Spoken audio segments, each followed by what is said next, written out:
విజయనగరం జిల్లా వైసీపీ కార్యాలయ వివాదం మరోసారి తెరపైకొచ్చింది. రికార్డులు తారుమారు చేసి తన సొంత భూమిలో వైసీపీ ఆఫీసును నిర్మించారంటూ ప్రభుత్వానికి గోవా గవర్నర్ అశోక్ గజపతిరాజు ఫిర్యాదు చేయడం సెన్సేషన్ గా మారింది. ఇప్పుడు వైసీపీ ఆఫీస్ నిర్మించిన స్థలం నిజంగానే అశోక్ గజపతిరాజుదా? వైసీపీ ప్రభుత్వం అధికారంలో ఉన్న సమయంలో రాష్ట్ర వ్యాప్తంగా పార్టీ కార్యాలయాల నిర్మాణం చేపట్టింది.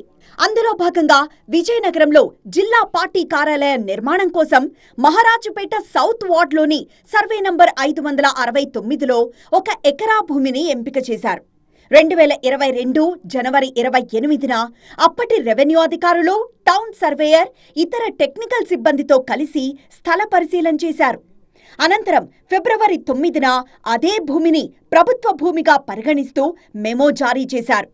2022 మే 18న జారీ చేసిన ఉత్తర్వుల ద్వారా 1 ఎకరా భూమిని 33 సంవత్సరాల లీజుపై వైసీపీ పార్టీ కార్యాలయం కోసం కేటాయించారు. ఏడాది లీజు రుసుము చెల్లింపుల అనంతరం 2022 జూన్ 23న సంబంధిత స్థలాన్ని పార్టీ కార్యాలయ నిర్మాణం కోసం వైసీపీకి అప్పగించారు. ఆ భూమిలో వైసీపీ పార్టీ కార్యాలయ నిర్మాణం కూడా జరిగింది. అయితే ఆ స్థలం తనదనంటున్నారు గోవా గవర్నర్ అశోక్ గజపతిరాజు. వైసీపీ హయాంలో అధికార దుర్వినియోగం చేసి తమ పార్టీ కార్యాలయం నిర్మించారని అశోక్ గజపతిరాజు ప్రభుత్వానికి చేసిన ఫిర్యాదు వివాదానికి కారణంగా మారింది. టౌన్ సర్వే నంబర్ 569లో మొత్తం 4 ఎకరాల 76 సెంట్ల భూమి ఉంది. టౌన్ సర్వే రికార్డుల ప్రకారం ఈ భూమి విజయనగరం ఎస్టేట్కు చెందిన ప్రైవేట్ భూమిగా నమోదై ఉందని అశోక్ గజపతిరాజు చెప్తున్నారు. 1917 నుంచి 1922 మధ్య కాలంలో ఈ భూమిని విజయనగరం ఎస్టేట్ ప్రైవేట్ ల్యాండ్గా వర్గీకరించారని, అనంతరం జమీందారీ వ్యవస్థ రద్దు తర్వాత ఈ ఆస్తి తమ కుటుంబ యాజమాన్యంలోనే కొనసాగుతోందని ఆయన చెప్తున్నారు. దశాబ్దాలుగా ఈ భూమి తమ ఆధీనంలోనే ఉండగా ఇటీవలే రికార్డులు మార్చేసి ప్రభుత్వ భూమిగా చూపించారని అశోక్ గజపతిరాజు ఆరోపిస్తున్నారు. AP survey and boundaries act 1923లోని సెక్షన్ 9(2), 10(2) నిబంధనలను ఉల్లంఘించారన్నారు. భూ యజమానికి అవకాశం ఇవ్వకుండా ఏకపక్షంగా నిర్ణయం తీసుకున్నారని ఆరోపించారు. అలాగే బోర్డ్ స్టాండింగ్ ఆర్డర్స్లోని సంబంధిత నిబంధనలకు విరుద్ధంగా ప్రైవేట్ భూమిని ప్రభుత్వ భూమిగా మార్చారని తన ఫిర్యాదులో వివరించారు.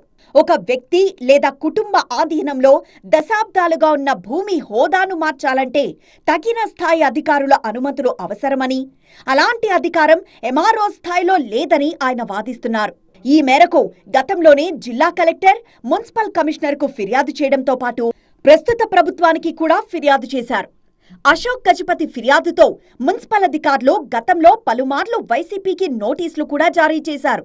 ఆ స్థలాన్ని ఖాళీ చేయించి తమ భూమి తమకు అప్పగించాలని ప్రభుత్వానికి ఫిర్యాదు చేయడంతో పొలిటికల్ గాను ఈ అంశం దుమారం రేపుతోంది.